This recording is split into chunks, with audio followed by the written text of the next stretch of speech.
Hi, everyone, and welcome to episode 4 of One Step Beyond Cyber.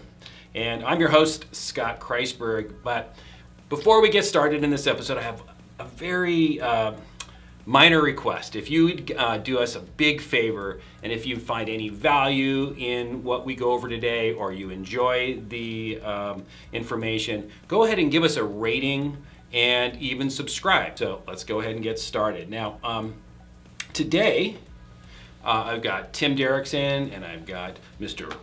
Roman Staton here. And what we're going to do is we're going to discuss the exciting topic of compliance and regulation, right? So we're going to do our best to make this entertaining. But we're going to take the viewpoint from a small to medium-sized business owner or executive or the person who's responsible for having their company be compliant. Yeah. Okay? Yep. But speaking of compliance, Roman, is there a disclaimer you would like to offer? Yes, as always, everybody please remember that this information is for educational and entertainment purposes. Nothing that we say can be construed as legal advice. So again, please take that in consideration. If you need to know anything, reach out for us. So. Well, thank you for that. Did you get your law degree? Are you? Yeah. I did, actually. Summa cum laude. Summa cum something. Well, let's go ahead and dive into this a little bit. I think I'm going to start off with, let's see here. I have Tim. That would be as me. my first question. No. Tim, what is compliance and regulatory requirements? Why does it exist? How does it affect businesses? All right, so we have a whole bunch of different types of compliances, right? We have our self-imposed. We have National Institute of Standards and Technology, NIST, framework, which would be compliance for making sure your environments are secure. We have FTC, the Federal Trade Commission, where we make sure that people's electronic information, credit cards, finances, are kept secure. These are all compliances. You have your regulatory from the government, which would be your FTC, and then we have our self-imposed ones. Compliance. I'm going to follow a set of rules to keep my environment safe, and those are the rules I follow. And if something happens and I'm following those rules, FTC, or even the payment card industry, I had trouble with that yesterday, Roman. The PCI, you can be fined. So, I mean, you're going to follow a specific set of rules. They're going to test your environment or audit it, and they're going to look at everything and make sure you're following those rules. So, is there actually a compliance or regulatory police?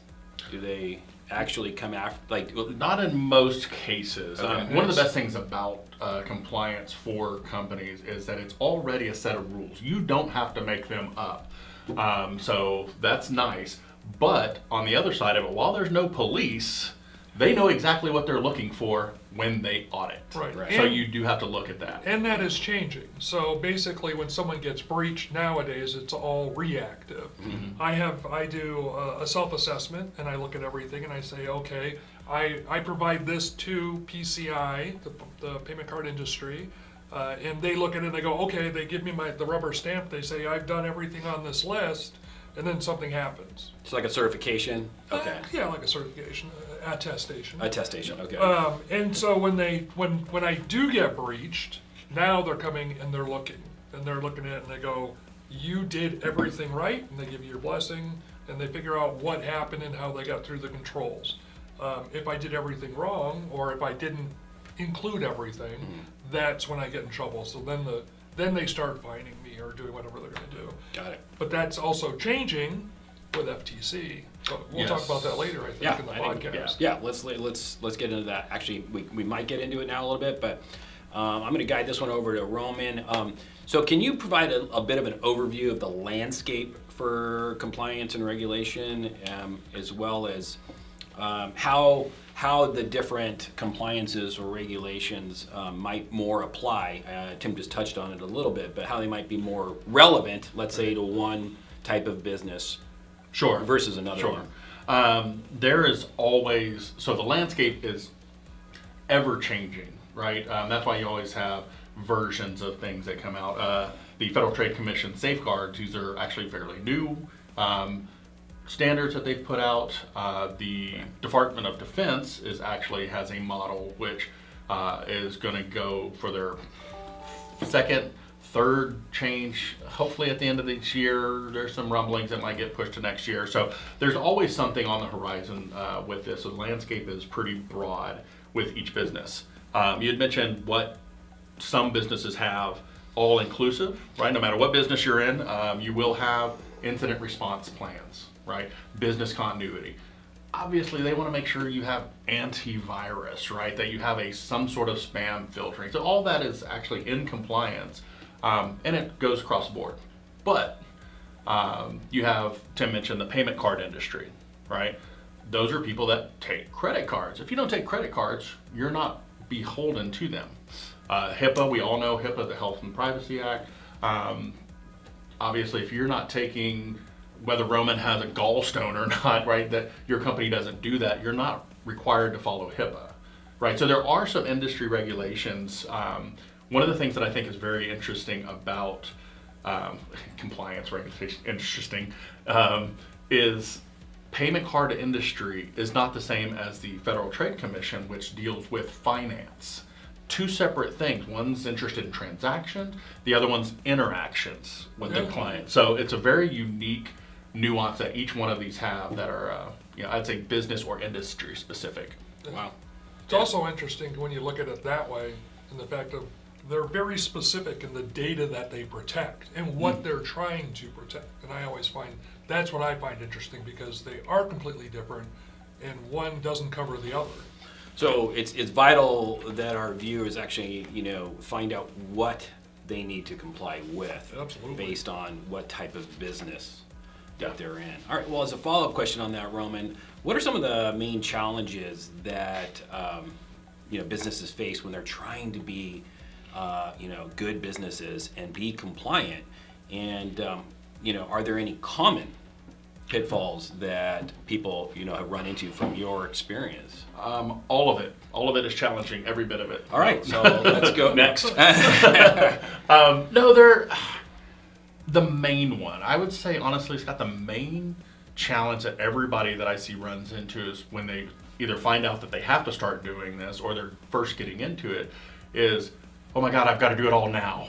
Everything's got to be done now. And it's, while yes, you want it to be done that way, that is not always the case. And the reason I say that is because, for instance, I'll start with Department of Defense, right? I said they have a model that they use. They have what's called a plan of action and milestone. So I'm trying to get everything ready so I can get this government contract, and I'm going to be audited. As long as they see that you have a plan to implement the controls that they have and a specific timeline in which to do it, that's what a plan is, you can pass that audit. I'm not saying you will, I'm saying you can pass that audit.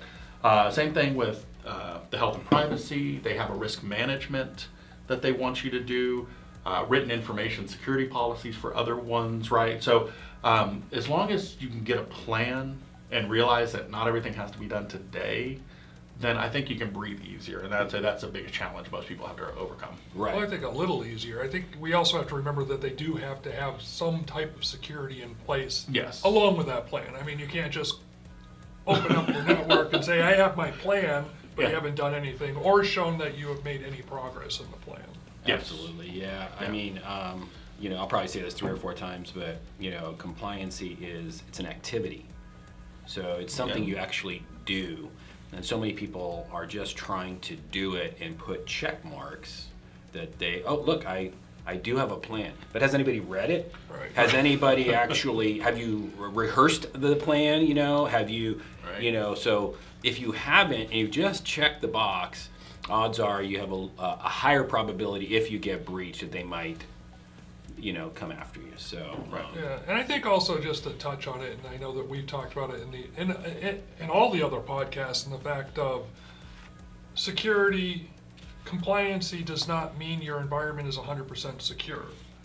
It just doesn't cover it because they're looking at those specific things. yeah, it's part of it, right? Yeah, It's it's definitely, of it. it's a huge part of Yeah. it. But I think that if you already have a security track working. You're working into your cybersecurity, whether it's a cybersecurity stack, your network that you set up, your SIM, whatever it might be, is the fact of, I have something in place. Now I'm using the compliancy to even make it tighter. Yeah, or Or the other way around. or the other way around. Yeah. You're the compliancy, but now I'm going to do more than what even they're expecting. But Yeah. let's just keep that thought going, Roman. It might be a bit repetitive or not, but what are some best practices for a business?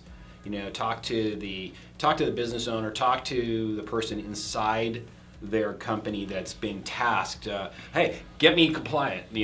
What are some best practices to achieve it? Right. It is very similar, right? It is similar. Not to be redundant, but my father always told me, plan your work and then work your plan, right? And we just talked about planning your work. However, working your plan is huge, and what that means is put actions to time. So the people that are in it, they need to say, okay, by Q2, this is what I want in place. By Q4, this is what's going to be in place. Build yourself a roadmap. And so that you can achieve those, right? So you can achieve those. And I would say leave yourself enough time. This goes to businesses where in order to achieve your compliance, you're going to need a tool, right? You're going to need some sort of, most of the time it's software, but you're going to need something in place to achieve that. Give yourself enough time to run a demo. Find out if it's right for you. Not all solutions are 100% fit. So if you give yourself that time and build it into your plan, then I think that's going to be the best thing that any business can do, really. Yeah, it's good advice. Get back to that plan, I like execute on that plan, be consistent on that plan. Be consistent So, on the plan. all right. Let's turn the table here a little bit. Something bad happens, right? Somebody unfortunately experiences an incident. If one is compliant, how does this help them mitigate what tsunami of badness is coming their way? It actually helps a lot. It helps a lot when working with remediation, right? You get breached, your email's stolen, your credit card information is taken off of a computer, whatever might happen. Hopefully that doesn't happen.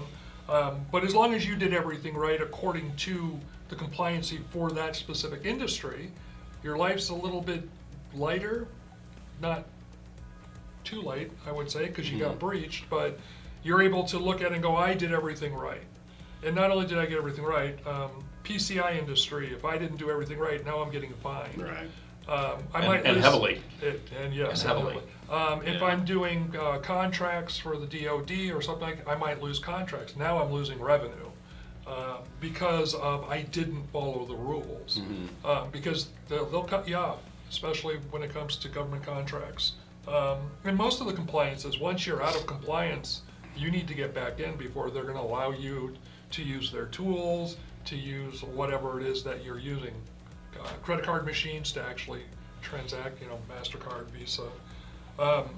So it definitely helps to mitigate, because once again, like we were saying earlier, it's part of your cybersecurity. Right. So that piece of what they have you do to secure that information is really important. Right. So let's go with one more here, Tim. You're on a roll here. If I'm not mistaken, even if you achieve the almighty The Mecca compliance. I checked all the boxes by the activities I've done, Right. and I've been, what did you call it? Not certified, but Attestation. yeah, Self-attestation. so you attested that you achieved this level. Are we done? Are we is it all done, or is this an ever-changing thing? No, And if it's it not. is changing, My Lord. what do you suggest our viewers do to stay Well, current? I think there are a whole bunch of different sites. All compliances have their own sites that they keep up and you can read to make sure that you're staying up with all the different controls. And as they come out with new ones, FTC just came out with a new one, PCI DSS4. I know I'm not supposed to say acronyms, but I am. Well, you've already said what it stands for. But it actually starts in 2024, but all the controls are out. So, you can actually go to the websites So you can stay and read everything, and or stay on top of it. you can hire someone like us, shameless plug, because that's what we do. We make sure we stay up with those compliances. We make sure that we stay up with all the controls that are being changed as we go forward. And that's not even just the major controls where they actually change the actual version, but even the small ones in between, Right. like the patches. So just that's really, really key is that you're really never done. This is I keep saying it. It's a activity. Yeah. And you work out, you get in shape. Do you stop working out? No. You've got to keep the activity in place. That's where I went wrong. That's No. most people go wrong. So if you hire a third party, they should, even when you attest, every 3 months they should be testing that to make sure there's no new vulnerabilities Right. that have been Well, created. Every time you add something to your network, how often do we patch our laptops because of changes, and we don't even change anything Right. with our laptops? So just know that you've got to stay on top of it. That's all. Do you want to say something? I do, because that is, it actually is key. And the reason I say that is because some of the compliances require you to do ongoing training and ongoing scanning. It's built in. So, and believe me, we're not the ones telling you have to. It's the government. It's Visa, MasterCard. It's, the healthcare industry. We're just trying to help you. And that's what you have to know, And is that's that it will be an changed, too. ongoing relationship. Yeah, that's changed over the last few years where Yeah. these scans now, where we're doing these vulnerability scans more often. Instead of doing it once a year, we're having to do it at least twice a year. And you should Twice. be doing it quarterly, like you said, and the fact of everything changes on your network anyway. So much, so fast. So again, the best practice is activity. Like Activity. doing things that you should be doing according to whatever you're holding yourself to. Yep. All right. Hey, Roman, so listen, we just talked about changes and how to stay up on the changes. Are there any things happening right now that some of our viewers might be, interested in learning about? Like now? Like right now? Let's do it like the next 12 to 18 months. Yes, there are actually absolutely a whole lot of stuff that is happening. We've touched on the payment card industry, right? They released their controls, right? So they said, hey, here's the rules, and we will give you time until March of 2024. Thumbs up. Department of Defense has the same mentality. They said, here's the rules. We're not going to do anything until October, maybe next year. We'll see. And if you're in the car industry or any of the finance industry, payday loans, like things you wouldn't really think of that necessarily needed that. The Federal Trade Commission put out their safeguards, right? So that's new and improved, if you want, because that started way back when. Well, what version of PCI is out right now? 4.0. Right. But We're on and 3.2. it sounds like, oh, they've only had 4, but they do we just moved from 3.2.1, Yeah. which from 3.2 was 3.1, right? So all of these things continuously change. Right. Continuously. And if you want to know more, we always have information going at onestepsecurit.com/blogs, and you can see everything that's changing. Yeah. All right. Great answer, man. Let's go ahead. Let's go back to Tim on this one. How do cybersecurity compliance efforts align with the broader risk management within organizations? So, does this help in that regard? Oh, absolutely. I think that, we remember cybersecurity is either going to generate revenue or it's going to be a cost center, right? You're either using it to make money, as in there it is. we go out there and we make sure that people are staying within their compliance, we make sure that they're doing everything they're supposed to do, have all their documentation, make sure that all the controls are in place. We use it as a revenue generator for us. Most small businesses, it's a cost center, right? Okay. I have to pay for this in order to stay within a specific compliance. But it all has to do with your business anyway. We're going to create, we're going to understand what our critical infrastructure is, which is how we make money. So we look at our infrastructure, we see that we have credit card machines on our network, we have POSs, and I'm not going to say the acronym because it just flew out of my head. What is it? Point Robin? of sale. Thank you. Yeah. You would think I'd been in the industry long enough to remember that one. So you have your point of sale, you have all these different things that are critical to how you make money. Well, the compliance is, once again, is part of that. You build in your, if something happened to my environment, what would happen? Would I lose revenue? Well, if I can't get the person to pay for what they're making or grabbing from your shelves or online, then I'm losing money. So that's a huge risk. So we're going to do a business impact analysis on that, a BIA, and look at that environment to see what if this happens. And that's what compliance and security is all about, right? We're trying to stop an incident from happening. We don't want any denial of service. We don't want anybody breaching our accounts. We don't want anybody ransomwaring our environment. We want our environment secure, and that's the risk management.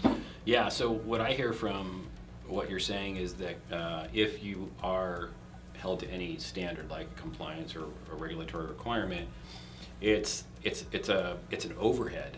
In other words, like I can't run my business without the internet, so that's an expense, right? Well, the internet's also helping you make money. Correct. Right? So I view compliance as a competitive advantage. Absolutely. So, I feel that businesses that promote that they're protecting their clients by achieving this level of security, they're actually one-upping their competition. So I view it all as really as a foundational requirement, but as a moneymaker. Yeah, and we even had that conversation the other day because reputation, which is something we always forget about when it comes to being hit. Yeah.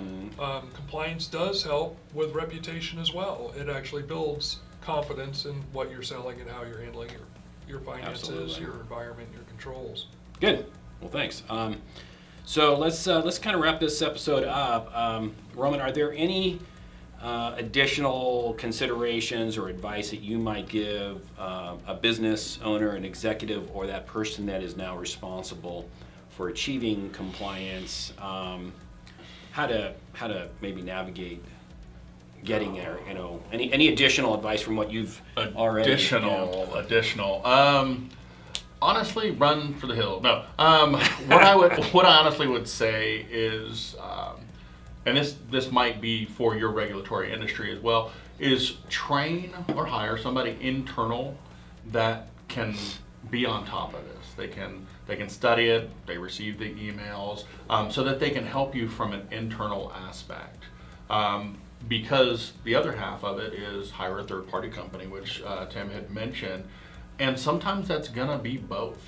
So I would say that is gonna be your best bet, is to get somebody internal that knows it. So even if you do hire a third party, you have a contact point that speaks the same language. Yeah, and unless you're a larger company that can afford a full-time, let's say, compliance officer, it's almost better from a legal perspective to have that arm's length Absolutely. gap between the person that's doing it, the company that's doing it, and getting it done. Agreed. So. Agreed. But again, some of that, that's why I mentioned the regulatory need, is FTC says you have to have somebody in your company to do it. Okay. So you have to train and hire that. Are they going to know everything? No. So have a third party to help you out. So it's like, okay, this is what I did. Is it correct? Third party can validate it. Boom, you're safe. Yeah, and most of the time it's a compliance officer. They'll actually say who is your compliance officer, Right. or who is the person who's heading up your security, and you have to name someone internal. Right. Usually, though, a lot of the smaller companies, it's the CEO, the CFO, COA. Yeah. All of the acronyms out there. It's All the usually Cs. We tried so hard. We tried so hard. We just couldn't do it. All right. I always ruin it. I'm That's so all sorry. right. No. You No, are Mr. We got to get you Mr. Acronym. All right, everybody. Thanks for tuning in today. We really, really appreciate it. And if you're listening to it on a podcast, please take the time to go ahead and review us and subscribe. If this is YouTube you're watching it on, go ahead and like and subscribe so you get informed of our latest content. So everybody, thank you for watching and have a great day. Cheers.